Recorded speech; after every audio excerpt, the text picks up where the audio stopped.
Well, welcome everyone to today's session, 3 easy steps to launching apps and driving downloads in China. We'll explore and we'll share with you a stack of our learnings that have come out of the first half of this year in regards to mobile apps. It's an especially lucrative time right now with app usage being especially high in China, which is of course great news for you. So, a little about today's session. I'm Brad, and I research and create educational content around the tech tools and innovations in the world of Chinese advertising. And I'll share with you today's presentation on the mobile apps in China, and I'll give you a quick tour of our platform as well. Later, you'll be joined by Henrik, serial entrepreneur and China marketing expert, who has lived through COVID-19 from the start in Shanghai, and Henrik just got back to Norway last weekend. Joining Henrik will be Jay, our CEO and co-founder. Jay has extensive experience across Europe and Asia, building and developing international teams and businesses. Henrik and Jay will take over for the Q&A at the end. So if you have any questions, either now or during the presentation, feel free to pop those into the chat. Just briefly, what we do at AdChina.io is to help companies get set up to advertise and sell into China. So, diving into things, today we're exploring a few key ideas. The first is how China's economy is bouncing back and the opportunity it now holds. Second, we'll show you how you can use China's top advertising channels to target Chinese users. Thirdly, we'll share with you ways that you can optimize your targeting in these Chinese channels. And finally, we'll share with you some tips and tricks around how we integrate with Apps Flyer and can give you additional information to help you extract the most value out of your campaigns. Most companies and most entrepreneurs have thought about China, but not everyone's taken the steps. For some, their home markets have just been too good to justify venturing outside of it, and others are unsure whether there's really that much potential in China, and we'll address the opportunity side of things, and especially when it comes to China throughout today's session. So first, let's dive into what's happened in China, what were the impacts for mobile apps, and where are they at right now from a broader perspective.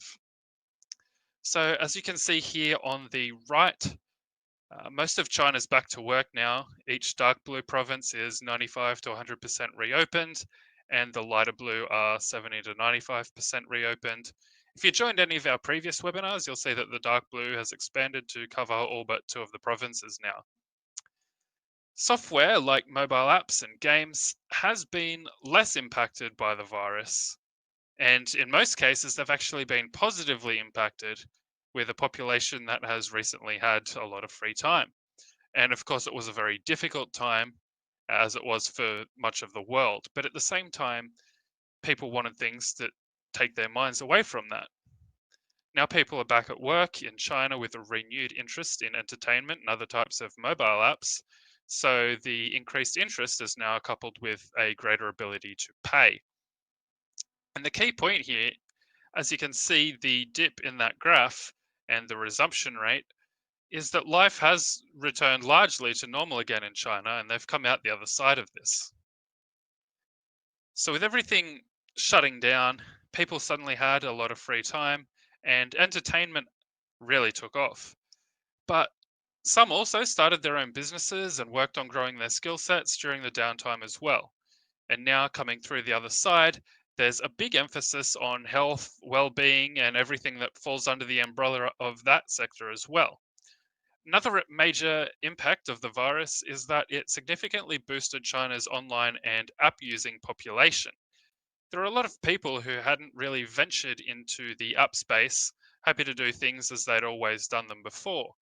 But when the lockdowns happened, they weren't able to go to the grocery store. So there was a kind of a discovery and a new growth of many tens of millions of people who are now using mobile apps for the first time.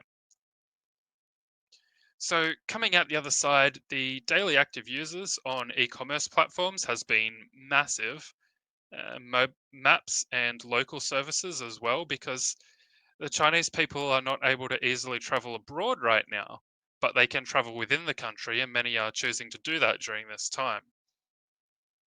Of course, entertainment is up, so that's the short videos, the internet communication, instant communication, the games, and possibly some of the others there too. So if we take a look at a few categories now, education apps were widely adopted across the entire spectrum. So there's the school-based apps, language, broader tools, preschool, vocational, higher ed as well. And I think there are opportunities within all of these because in schools, you don't just have the classroom management apps that a lot of schools are probably kind of wedded to in a long term. You also have all of the little apps for teaching reading, for maths, for science, for every subject, and all of the subjects within those subjects. So any app could potentially see a big adoption on that front. But educational tools that teach skills, languages, and other things too will be increasingly important for both China and the West as things shift towards automation, AI, and people have to reskill and discover new ways of providing and contributing. Business apps, they also saw a jump during the first few months.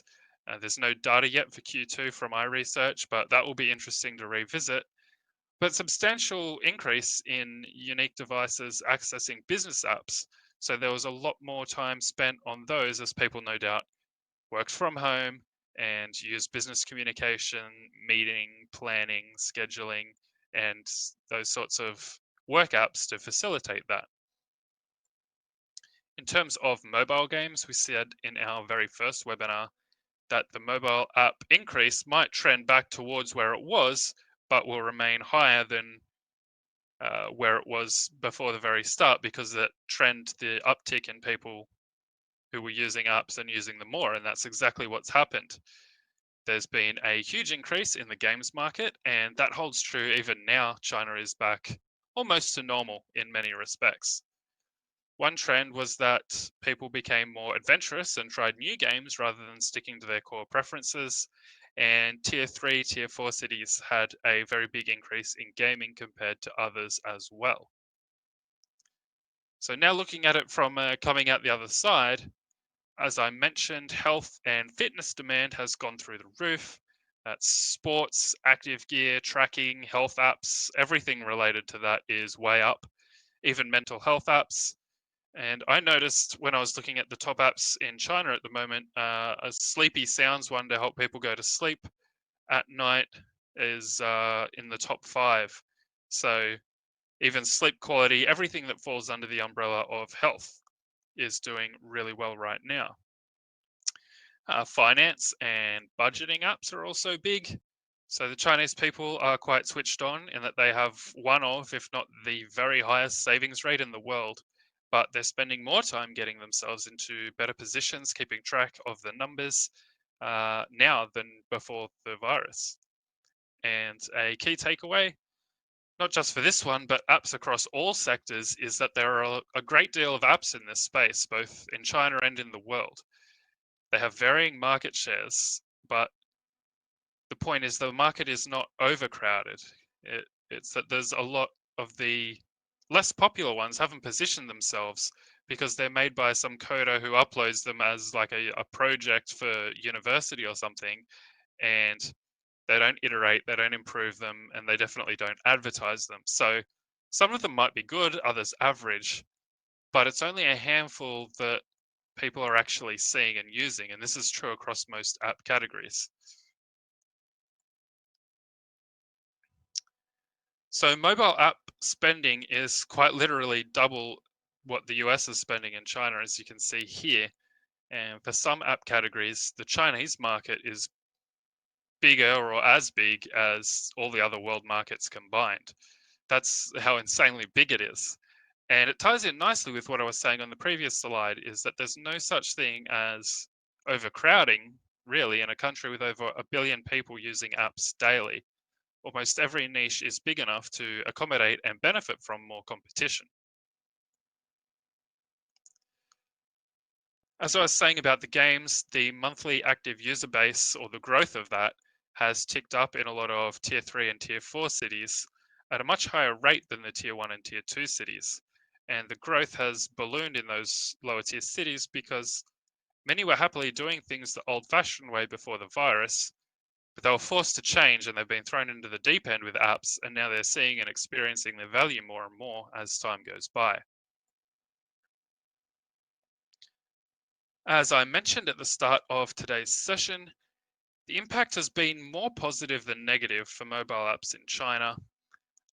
People used apps heavily during the lockdowns, and now that people are out of that through the other side, they're continuing to enjoy apps at a higher rate. It's both the entertainment and the productivity, business, and other life types of apps. And they have their incomes back, so they're able to make purchases again. And just a few stats to back that up. There was a 40% jump in app installs in the first 2 weeks of February compared with the 2019 average, and downloads for all Tencent apps grew by 32% month over month and 43% year over year. And as you can see here, is that this trend is set to far outlive the coronavirus, and we have new data that's recently come out to indicate this is absolutely correct. With more average time being spent on mobile games per person compared with last year, as you can see in the graph there. So on a similar note, the same is true for other entertainment apps like short video as well. The time spent on these apps is just way up compared to last year, as you can see on this slide here. So let's now dive into how you can actually target Chinese app users. Here's a quick overview of the top ad channels in China, and we integrate with most of these, and we've favored the top tier, most popular and most reputable ones first.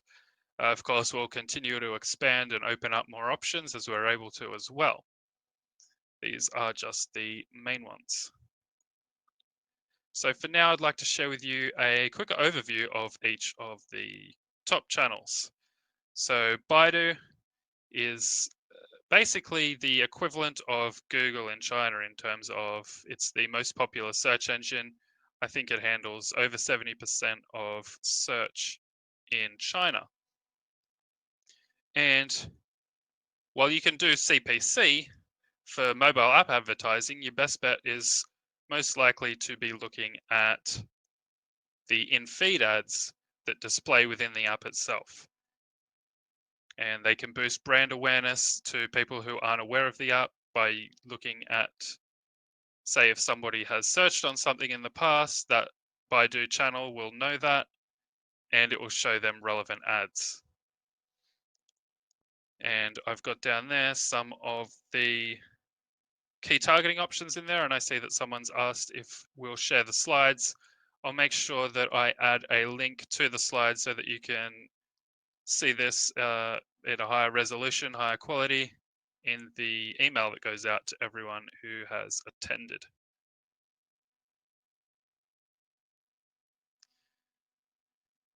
The next channel is Toutiao, and it is essentially a news app, but it's with a bit of a twist in that it serves content based on what people are interested in. So it pays attention to their preferences, to what they're consuming and reading, and it shows them basically more content like that.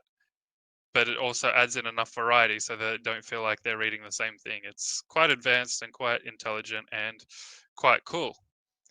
But this one is particularly well suited to articles, so it may not be the best for app advertising. At the same time, if you're running like a budgeting app or something like that, and you can provide articles and content explaining it and making the case and educating, and I think that could be one way to go. Probably not particularly useful for mobile games.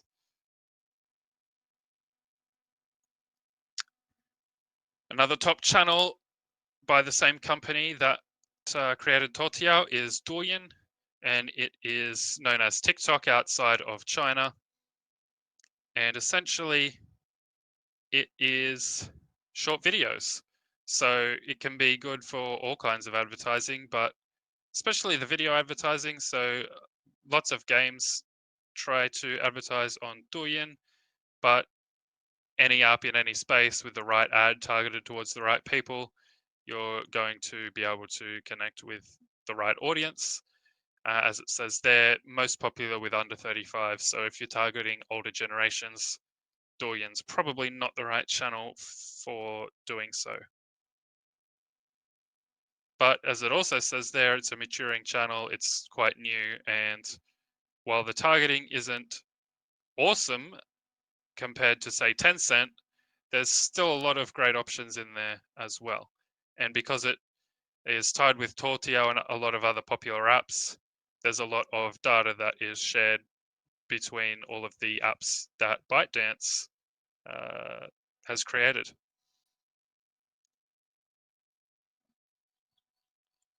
Now let's look at WeChat Moments. That is a specific type of WeChat advertising.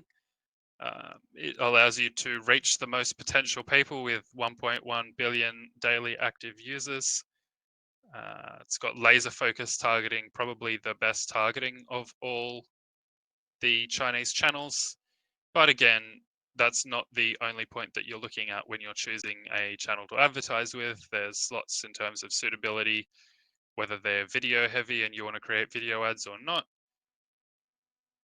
But another downside, slight downside, is that their users don't particularly like ads on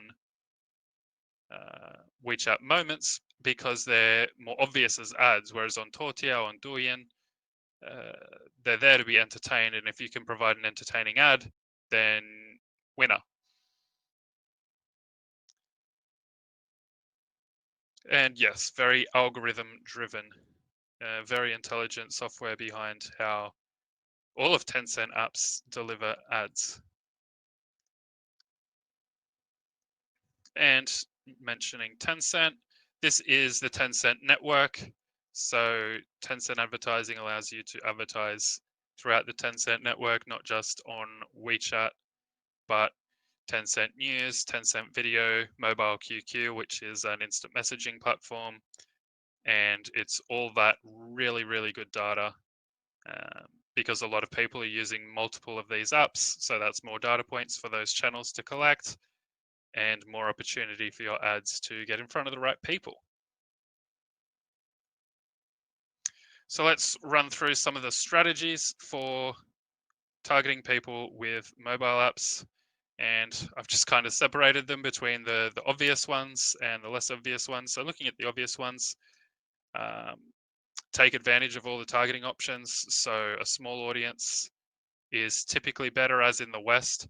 And that's not get your audience as low as possible. But if you start being able to advertise to 500 million, you're probably not going to find the right people. You want that down to, depending on the app, 5, 10 million. If it's something that's very common to a lot of people, you could go a bit higher than that.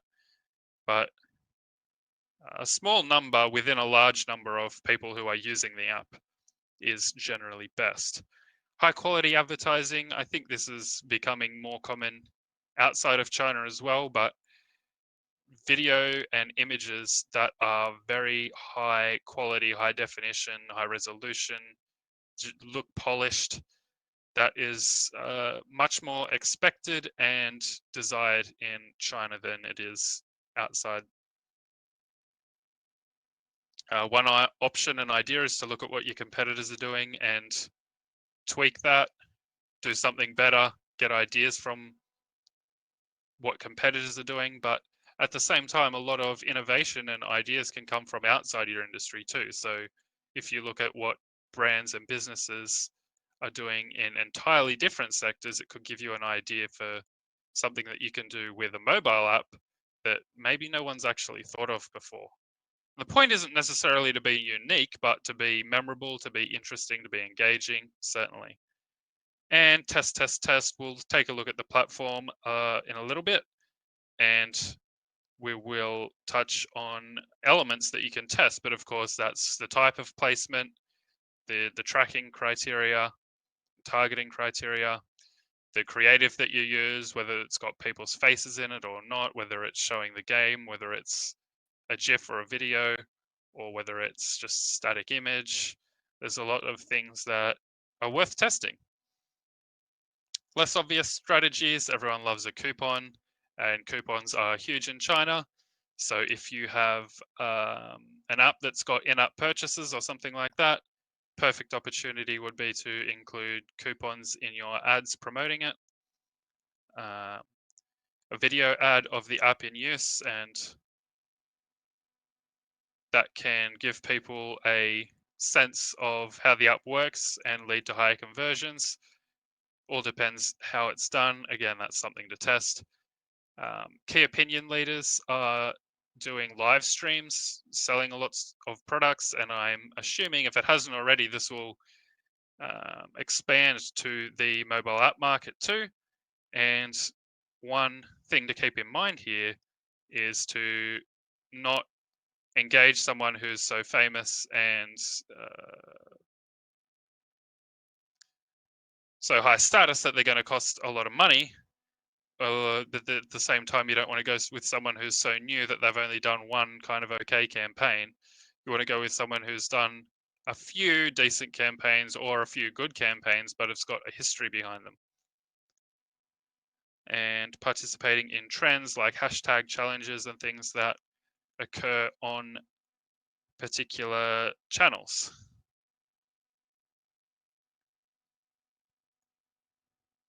So let's now take a look at the AdChina.io platform.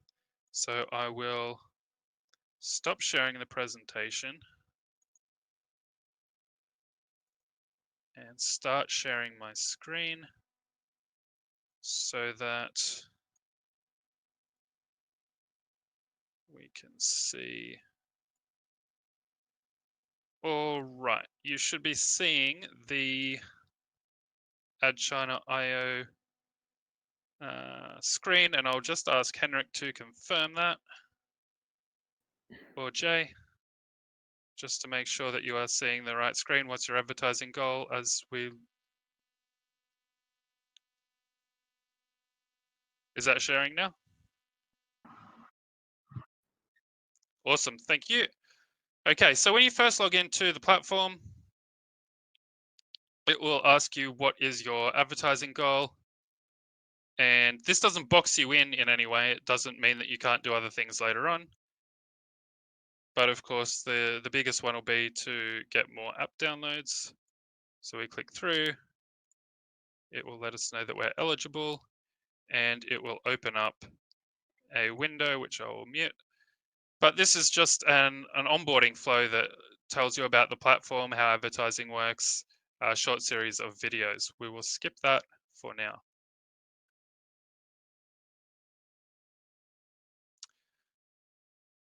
All right, so as you can see here, we've got the dashboard. This is just a new account I have just set up.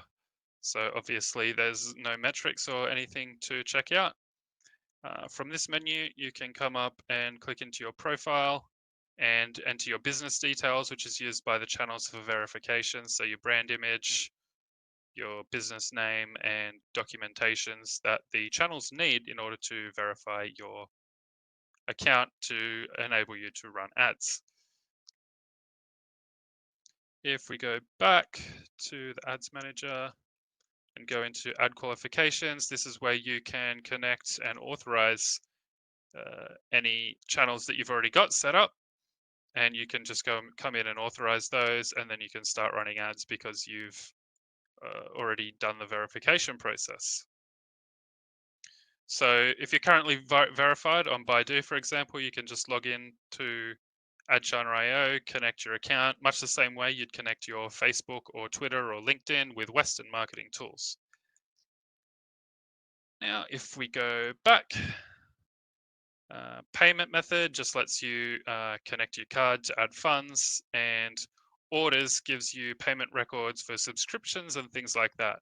And security, which I think you need to be, security over here, that just lets you change your password. So coming back to the dashboard, you can see the other main sections, marketplace and subscriptions. Let's take a quick look at both of those. Inside the marketplace, you can find the breakdowns on all the different ad types and channels, organized by categories. So if we click through to one, you can see exactly what is included.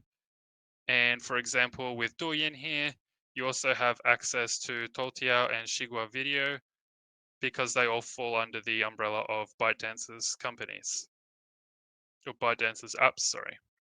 So scrolling down, you can see more information about the ads, the targeting options, and how to get started.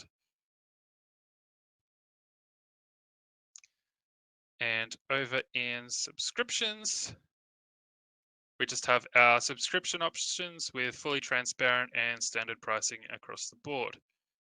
Coming back to the ads manager, let's dive in and set up a new campaign so you can see how it works. So we start by selecting new campaign, and that will take us to this screen. And as you can see, we have all of the channels unlocked. This will only show you which channels you have unlocked. So let's do a WeChat Moments ad, 800 by 800 images and text. You can click here to see an example of what that will look like. And scrolling down, we will want an app install. So I will just grab my example I have earlier. It's Clash of Clans. And the name for the campaign will be Clash of Clans example. And we integrate with AppsFlyer on Tencent channels. We have the ability to, in future, and the plan is to integrate with other channels with AppsFlyer.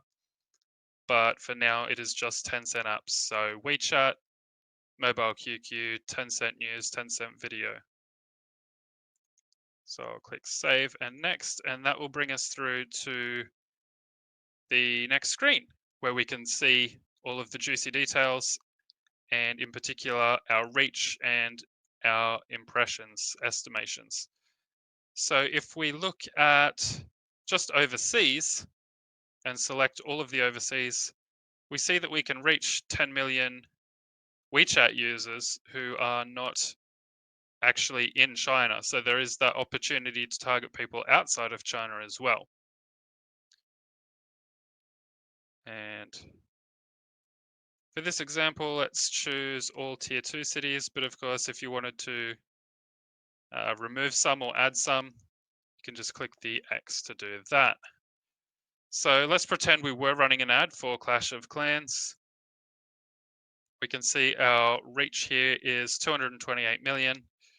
Probably want to bring this down to 35 years old. Say this is just a test campaign, so we're not going to have a gender specification yet. We're now down to 116 million. I'm not going to separate by education, device OS, financial. But for example, you could see a lot of these. So if you're doing school-based apps, might make sense to target by people who are on a school network. If you're doing business and productivity apps, maybe it makes sense for a company network. If you're doing games, maybe your home network makes the most sense. But this is just we're just pretending this is a test, and we'll leave it there. So basically, you can tweak all of these. We'll make it an iOS app. And that brings us down to 40. But if you wanted to target the highest spenders, you could do that, and you just watch the reach, and it nearly halves. But that might be targeting people who are more likely to spend, so that might make sense. I'll just set it back to all. Now under interest, this is basically if you watch a few Top Gear China, if somebody watches a few Top Gear China videos, it might tag them as interested in auto, for example. It's not as reliable as behaviors, but it is something that you might find helps with your targeting. So let's just pretend that we're doing the Clash of Clans one. We'll come down, we'll select games. It's both single player, but it can be multiplayer as well. So I'll select those. Whereas behaviors, on the other hand, are more demonstrated by somebody's actual preference. If they're engaging heavily, if they're clicking on ads related to luxury cars, then it's more reliable than if they've watched a few videos that are loosely related. So behaviors are really what you're going to want to focus on. And again, keeping with the Clash of Clans example, doesn't really fit any of those. Definitely strategy, both of those. Kind of fighting, kind of adventure. So that would be my targeting for Clash of Clans, at least to see for the first time. Marital status, just going to leave that. And yeah, I'll leave that quite open. And the reach is down to nearly 9 million, so that's not bad. Creative type.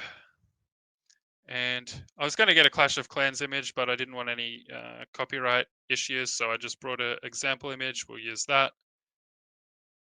And our Chinese copy and paste that in. And scrolling down, we can set the duration because this is a test campaign.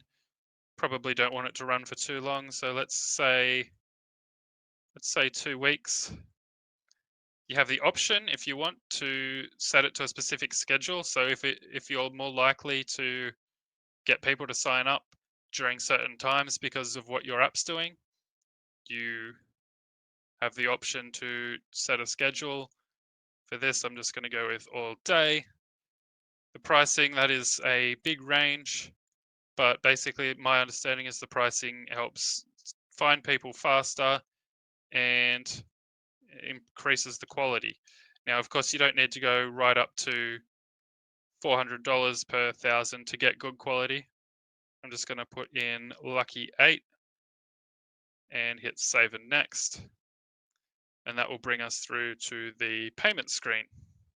And so from here, you can set the daily expense limit, so how much you want to spend each day, or you can tick this to make that the total budget limit. And then if you hit submit, it'll bring up a summary of everything that you've just gone through. So it'll come up with all of the targeting so that you're able to verify that. And you can scroll down, it'll give you an estimate for the pricing. And then when you hit confirm, that goes through and will go through to the channel. They will review that. As long as there's nothing that violates the channel's requirements or China's laws, then that ad will go live. Typically that happens within 1 business day. So that's just how to set up an ad in the AdChina.io platform. So after you've set up an ad, of course, you want to see the results, you want to measure it, you want to see how it's doing. So you can come over to the base report, and the base report here in our example campaign from August last year actually did pretty well. Less than $400 spent, 585,000 impressions, just shy of 20,000 clicks, 3.36 average click-through rate. And then it brings down the breaks down every single day of that campaign. And you can look at that hourly or monthly if you choose to. And then you can go into and get even more data if you go to the audience report. And we've got the audience report here. And we can look at the locations. So we can see the 2 provinces that had much higher conversion rates. We can break that down. We can look at the province. We can look at the clicks, cost, conversion rate, click-through rate, etc. And as I mentioned, the whole thing when you start is you just want to do broad campaigns targeting a lot of people and test and see what works. So you can then look into locations, gender, age, and find out, is there a gender bias one way or the other? And do you want to factor that into your targeting, or are you happy to leave that open? And age as well, you can look at that. Is there an age bias? Is there an age range that you really should be targeting? And conversely, is there an age range that you shouldn't be targeting because they're just not converting and it just doesn't do anything for you? So yeah, that's a look at the platform and the reports and how to set up an ad in AdChina.io. I will now stop sharing my screen and come back to the slide deck. Oh, very nice. And the slide deck is right where we left off. So how can mobile app companies and creators start advertising in China? Well, we've got the steps here, and I just wanted to make a point. This isn't an ordered process because different channels have different requirements. So these can all happen kind of out of order. But of course, the first thing is you need to decide on a channel, and we can help you with that. Then you need to create an ad account with the chosen channel, and you can do that within the platform that I just showed you. You then need to pay the setup fee, and the setup fee is something that the channels require because they want to verify that you are an actual entity, and it takes time for them to review your documentation and basically just check on that, because individuals can't run ads in China, and they just basically want to check that everything is legit on that front. And the setup fee covers that. So of course, then there's the documentation, and different channels have different requirements. Some things you might only need to upload 1 or 2 documents, others it might be 3, 4. And then make a top up. So each channel requires a deposit. You can see in the marketplace when I showed the Douyin page, it had, I think it was 7,250 was the setup fee. I think Baidu is somewhere between 1,000 and 1,500. They're different, and you don't need to spend them all on one campaign. It's not like you have a rush to spend that money, but it is the minimum that the channel will take so that they verify you. Of course, you'll need a test campaign, and it can be very smart to start creating your test campaign before all your verification has come through so that you're ready to go as soon as you're verified. It's then a matter of setting up your test campaign, running that, reviewing that, and looking at the locations, the gender, the age, the creatives, all of those factors, and creating new tests from your learnings. And when you find something that works and gets a good click-through rate or a good conversion rate in terms of driving downloads and app installs, well, you can then scale that. And we recommend progressively scaling it rather than just dumping a load of money into it. Just put a little bit more gradually over time, because there is a chance that it is an outlier, right? So the very first time you run it, a lot of people click through to it. You just want to increase the budget modestly to then continue scaling over time. So now we want to let everyone know that there is a special offer on at the moment for the people who have either watched this webinar live or who watched the recording. And we're offering a free translation of your iOS App Store description up to 500 characters. All you need to do to be eligible is to sign up for a paid subscription anytime in the next 10 days, and that's before next Friday. And just mention that you came from this webinar, and we will do that translation for you. So if you're interested, be sure to get in touch with us to take advantage of that. But for now, let's start the Q&A. Welcome, Henrik and Jay. I'll now hand you over to Henrik to select the questions. Thanks, Brad. And thanks for taking us through. Yeah, I think let's just dive in because we got quite a few questions. So the first one is how much or how many percent is the target reach of each app ads? So this one came in during during the demonstration where we're selecting the targeting. So I think I can answer that one. So it depends on your targeting. Like you saw, Brad was choosing different criteria there. So, for example, we can go down to 100,000 to 200,000 in reach if we want to be very, very specific. Depending on the app, we can go broader for campaigns, for ads, for apps that has a broader reach. Like, for example, some business apps are very, very specific. So the answer to that one is really, it depends on how you want to run the ads, if you want to go broad or niche targeted. Second question is also related to this. It was whether you're able to select multiple options in the targeting.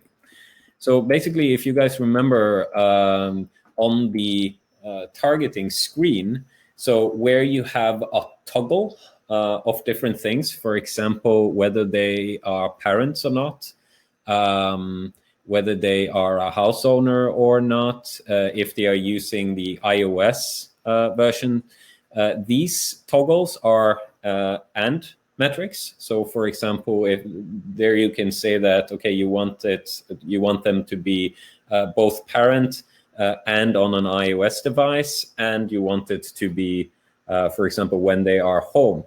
When it comes to the interests and the behaviors, that's an or toggle, meaning that it wouldn't be that they are interested in, for example, both strategy games and single player, or that they are interested in automobiles and shoes. It would be or.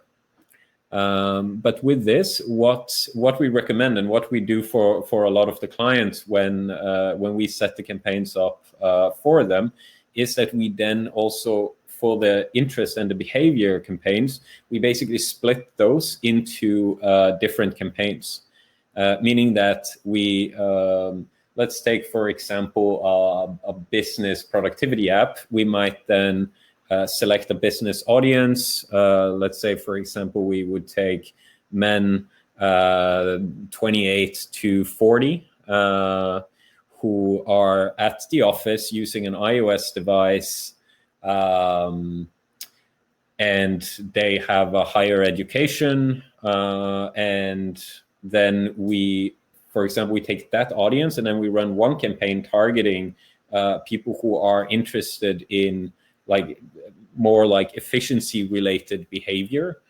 We might take another one targeting people who are interested in business news, for example, to see how that campaign work. So in that way, we're able to split it up and have very relevant test results.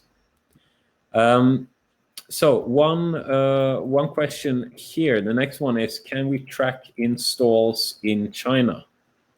Brad, do you want to take this one, or? Yeah, my understanding is with Apps Flyer, with Tencent apps, you are able to track that, and that is tracked in Apps Flyer's platform. So you can log into that and track it in there. Now, when it comes to Apps Flyer, I spoke with Odin earlier on the development team, and while we can integrate with other apps, that's not other channels. Sorry, that's not super high priority right now.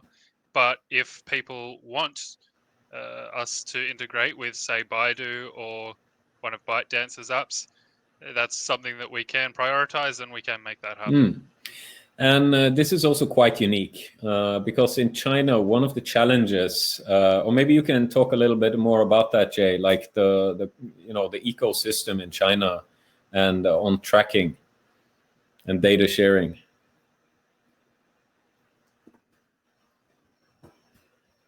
You are muted, I think. I can do that. Yeah, now we can hear you.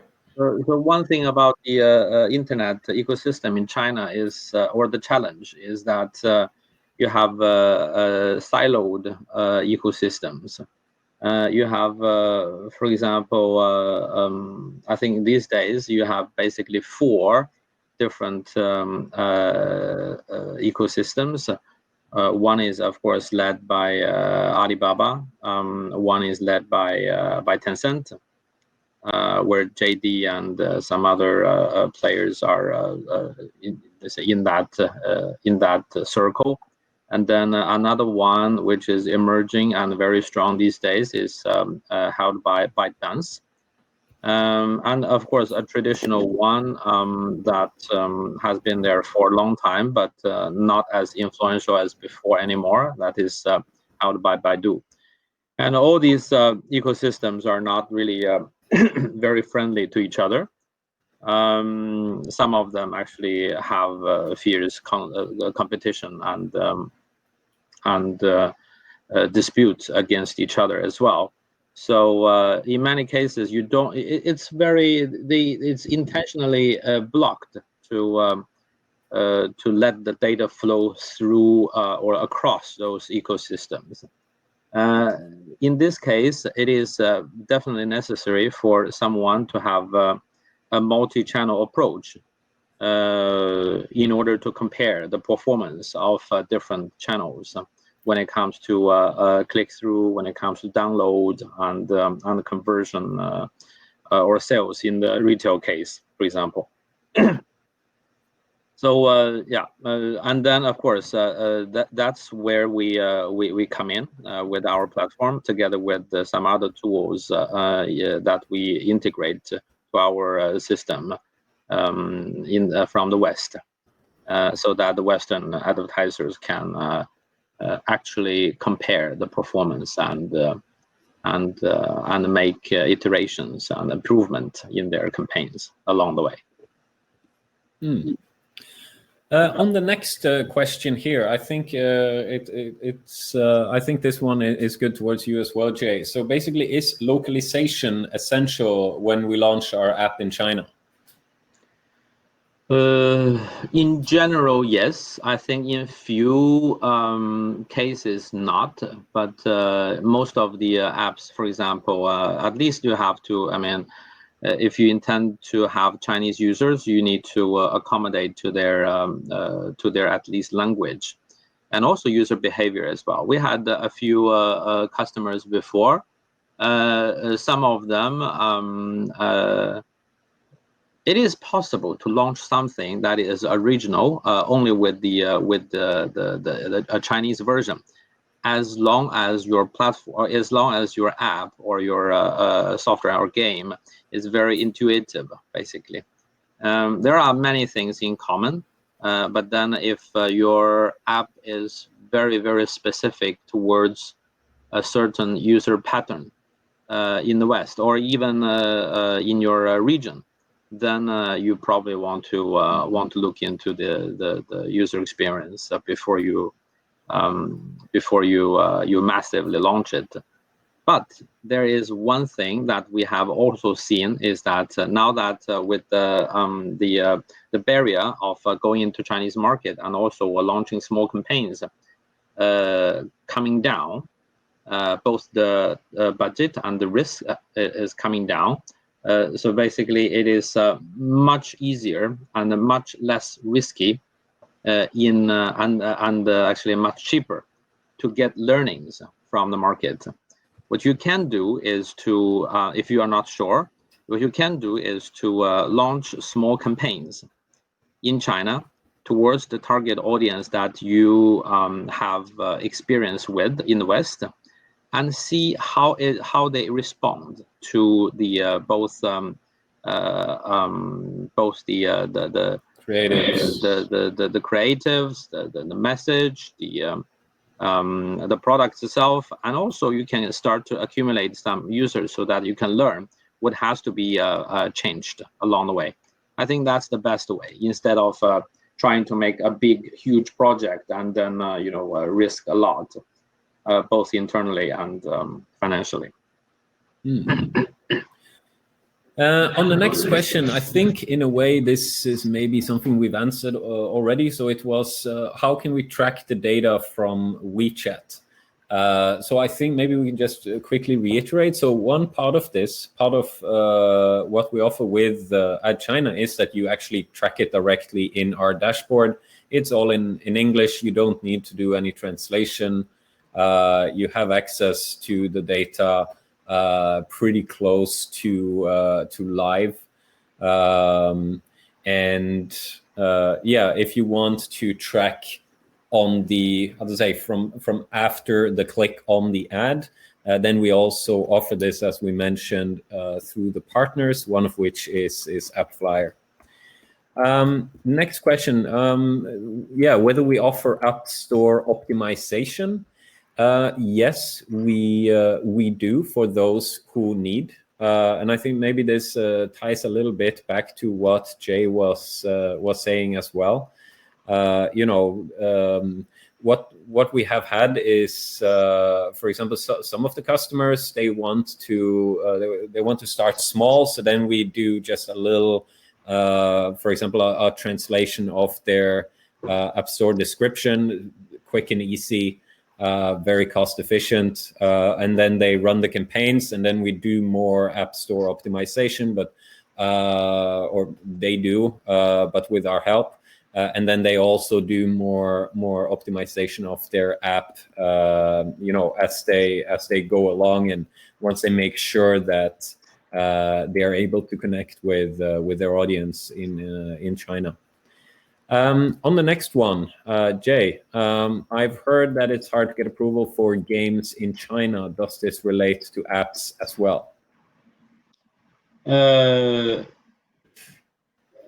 You have to define difficulty, right? What the definition of difficult in general? I mean, internet business and including media business like we're in. I mean, it's more regulated in China than the rest of the world. Yes, it is more difficult than the rest of the world, but it's not that intimidating. So again, it's a huge market.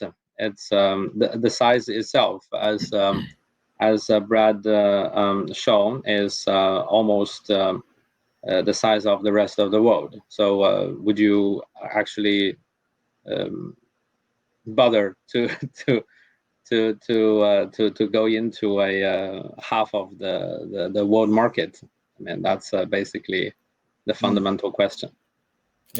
Yeah, and also one of the things here is that when it's an iOS app, basically once you launch it in the iOS store, it basically automatically gets available in China as well, as long as it passes the Apple's normal approval. Of course, then there is a second gate to cross, which is then getting approved to run advertising for the app. But in most cases, unless it's very violent, bloody games, things like that, our experience is that we're able to run advertising for it. Would you recommend launching the iOS or Android version of our app in China first to test the market? Jay? Again, it depends. I mean, you probably have the pattern of your users in the West already. I mean, what kind of percentage you have on iOS and what percentage you have on Android. In general, in China, the dominating ecosystem is Android, and that might change as well because of this let's say dispute or tension between China and the US.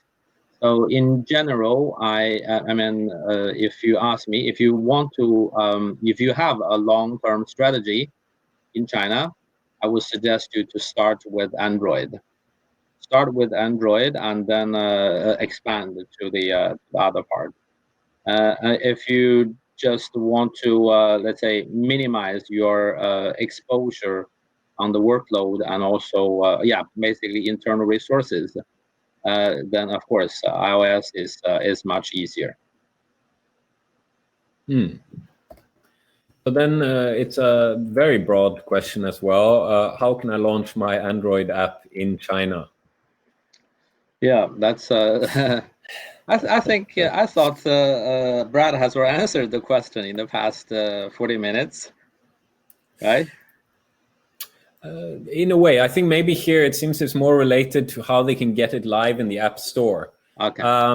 So on that, what we can say there is like the app market, the Android app market in China is very fragmented compared to what we're used to in the West. And do you remember how many app stores there are for Android, Jay? I think it's 7 big ones. I think the big ones, yes, the big ones. Yeah, but I think there's like tens and tens of them. Yeah. So basically, it becomes a bit of a strategy as well on which store do you want to launch on, and that also influences actually like what advertising strategy do you want to run, because it depends on which channels you want to send the traffic to the store from.